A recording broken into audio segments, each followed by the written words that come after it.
Welcome to the Introduction to Mosaic Knitting. I'm Holly from At Yarn's Length. This video is part one of two tutorials on mosaic knitting that I've developed for the Spring Stitch Sampler Knit Along. If you aren't participating in our knit along, you can still find some good information here about learning to knit with this technique. And if you're interested in participating and hadn't yet heard of it, it's also linked below. In this video, we're going to cover the basics of mosaic knitting by knitting a swatch in Russian stitch. Mosaic knitting is worked with one strand of yarn at a time.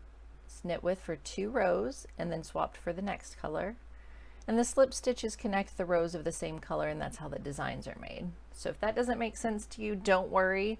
That's just the basics of how it works, and we'll go ahead and just dive right in. Okay, I have already cast on 16 stitches. I used the knitted cast on, but you're welcome to use any cast on that works for you. It should not affect your mosaic knitting at all. This is Red Heart Super Saver acrylic yarn. As you can see, I've got color white and blue here. Yep, blue, both aptly named, white and blue. So since I've already cast on with this, I'm going to go ahead and call this color A. And in this pattern, we're going to work 2 setup rows. Okay, so for color A, we're going to knit 2 rows.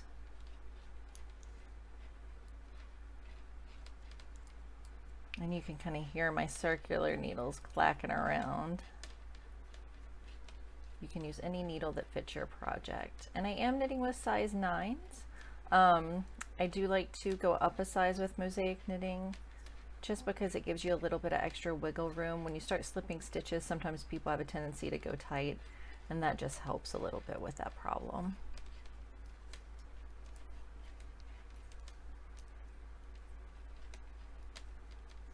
Ooh, my yarn's getting caught over here. There we go. Pulled out a big bunch of yarn because I have a curious kitten under my table right now that I know is going to go for anything that drops over the edge, so I got to be really careful.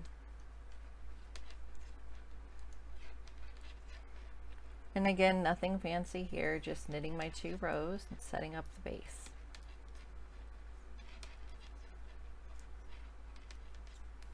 Every mosaic pattern is going to start with a base like this of foundation stitches. And you're never going to have slips in the first row because remember, slips, I said, are used to bring up stitches of the previous color. Since we have no previous color, there's no reason to be slipping stitches yet. All right, garter stitch all done. We've got our 2 setup rows of 16 stitches there. Okay, so now we're going to change to color B for the first row of the pattern. And what I'm going to do, just let that tail hang, but also with this, I'm just going to let this drop to the side. Oh, and it looks like the kitten may have gotten my blue yarn already. I'm fighting for the end of it. So, okay, with the blue yarn, you're just going to start working with it. Just drop it behind, and you can pretend like this isn't here as well. Okay. So our instructions for row 1 are knit 4, slip 1 until we have 1 stitch left. So we're never going to start with a slip because then our foundation would be a little wonky and we'd have stitches coming in from the side in blue that were new. So you always know that you're going to start with at least 1 knit stitch in mosaic knitting. So knit 4. And we're going to slip 1. Now when you're slipping with mosaic knitting, you're always going to slip with your yarn in back if you're on the right side because you want that stitch to show. So you're going to swoop your yarn around the back as you go. And if you worry about tension, sometimes I put my finger right there just to catch a little bit so it's not so, the tendency to pull isn't there quite as much. So we're doing 4 and slipping 1 all the way down.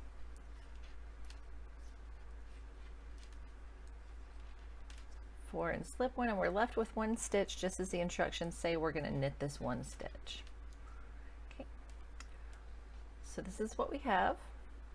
You can see the color coming up here. That's what's going to make the pattern, and the pattern will be different, you know, based on whether or not you're using a darker or a lighter color for your base stitches in your row 1. So for a lot of the patterns that I've used, especially for the Spring Stitch Sampler, I've worked it kind of both ways so you can see the inverse. Some patterns are reversible is not really the right word, but they're the negative and positive spaces are identical, they're just in different places. And so for those, it really doesn't matter, but some, you know, it definitely changes the look. So you may want to play around with that a little bit too and see which color you prefer being where. All right, we're working an even row now. Okay, so I'm turning and I'm going to work back. So this is technically our row 2. And so for every even row in mosaic knitting, you don't even have to look at the pattern, because you're going to knit all the stitches that are in the color you're working with, and you're going to slip all the other ones to maintain the look. However, this time you're going to slip with your yarn in front and keep going. So you never even have to consult your pattern every other row. You know exactly what to do. And so what that does is that just maintains the look of that one stitch that has been slipped. So again, oh, here are my updates. So again, we're doing 4 and 1 slip, 4 and 1 slip. It's not always going to be the same forwards and backwards, especially when you get to more intricate patterns. This just happens to be. But yeah, there we go. So just make sure that's not too tight, but just make sure it doesn't leave a big loop either. And we're gonna turn. Okay. So now I've got my 2 tails, and then I got my working yarn for both. All right, so let's look at color A for row 3. So color A is our white yarn. If I can get it, there we go. And there is sometimes a tendency to get tangled up. It's a little early for that, but it's already happening, so I guess it's not. And again, I'm just gonna let this hang, and I'm just gonna carry the white up the side of the work. You don't have to worry about snipping and sewing or anything like that. Row 3 says start with a knit 5, so that's what we're gonna do. 2, 3, 4, 5. Okay, and we even knit that slip stitch, right? We're never going to re-slip a stitch because we're using the same color of the slip stitch, right? So it wouldn't make sense if you're ever working a pattern and you're slipping a stitch that was slipped already in the past 2 rows, something is off, so you know it's time to go back and see where the mistake was. So we've knit 5, now it's slip 1 and knit 4 again. So slip 1, knit 4,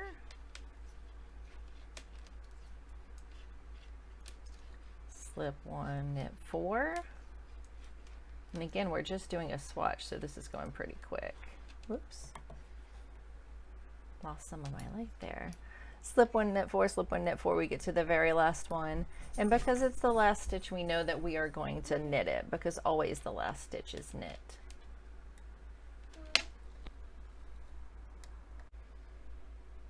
Okay, that interruption brought to you by my 5-year-old wanting to watch Paw Patrol, because I guess they have a new episode coming out. So, luckily this is a pattern easy to put down, easy to pick up, right? Okay, so we're going back,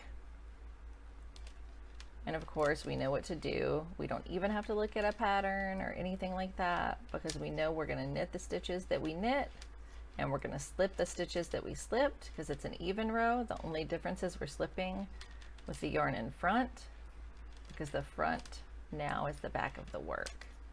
That will preserve the look of those stitches. So you can take a look and see right here, Mosaic Knitting definitely has an interesting looking back side. I wouldn't necessarily call it reversible, because I don't think it's pretty enough to be reversible, to be called reversible, but it's definitely an interesting look. All right, so we've done our second row of color A, and this is what we've got. All right, so we're back to color B for row 5, and this is only 8 rows, so we're really trucking here. Again, I'm just going to carry it up. We know the first one is always going to be knit, and then we've got to slip 1, knit 4 to work all the way down.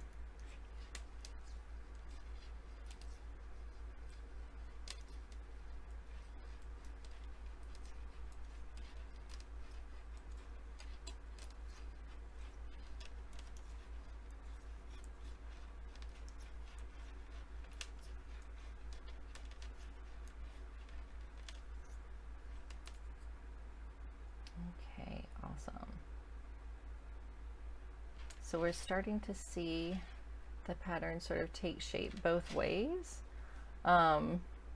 here and here. So it's almost looking kind of reversible depending on the color you're looking at. And now I'm going to go back. This is row 6. So I know what to do. Just going to do it. Don't even need instructions.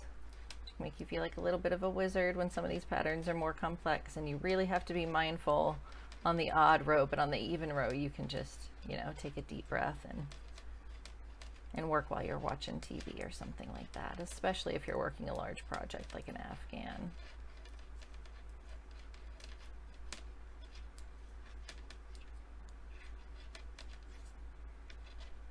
All right, so this is what we have so far, and you're starting to see the little zigzags come out, right?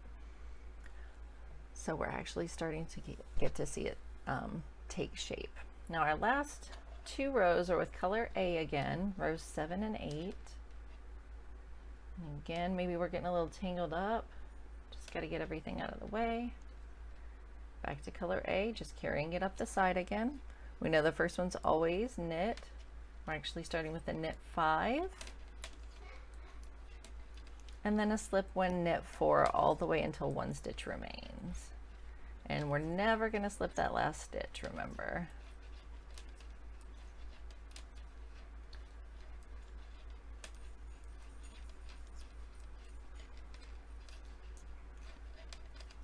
Now that would be a slip if we continue the pattern, but we never slip at the end, so it will be a knit stitch, okay? And that can be something that's a little confusing when you're reading a chart, which we'll get to in just a second. So on my last row, and this is another thing, never forget your last row, okay? So if it's an 8-row pattern, there may only be instructions for rows 1, 3, 5, and 7.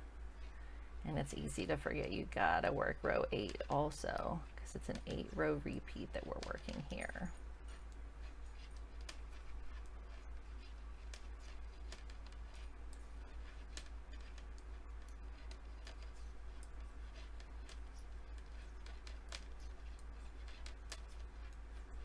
Okay, so we're all done. Let's take a look in the least tangly way possible. So what we have here is just 1 repeat. The next row that we pick up is going to be this one again, and so you'll see it'll make this lovely little pattern all the way up, and it'll start to connect, and it almost looks like a maze, or like you can kind of get lost in it once you've worked out a large amount. This is not the same stitch, but I will show you from our sampler.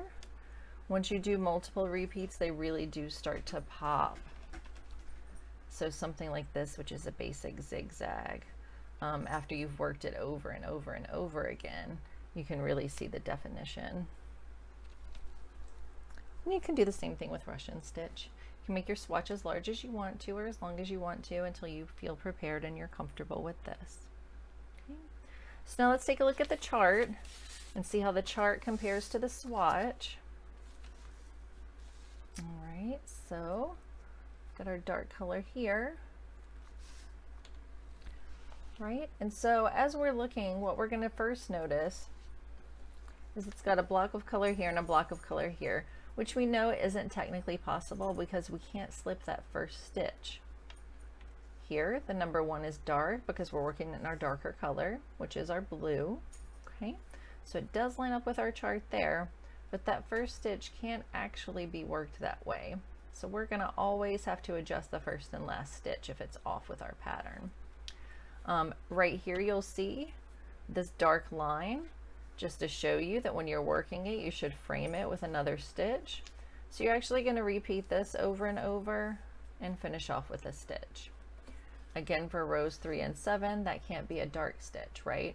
Because those stitches have to be done in the color of that row, which, as we can see from our guide, 3 and 7 are the light color. Okay. So if the chart works for you, go ahead and work the chart. If the chart doesn't work for you, then go ahead and use the written instructions. Both will be provided if you're doing the goodness, I am going too fast in the future.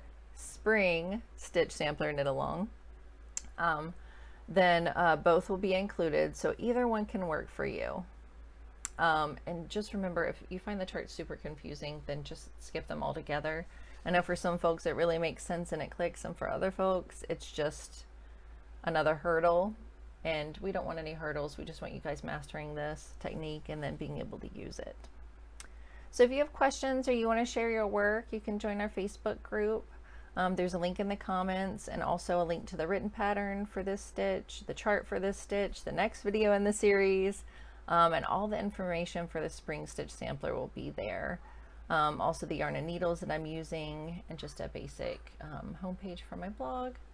I'd love to see you guys in our Facebook group, and I hope that you come back next week.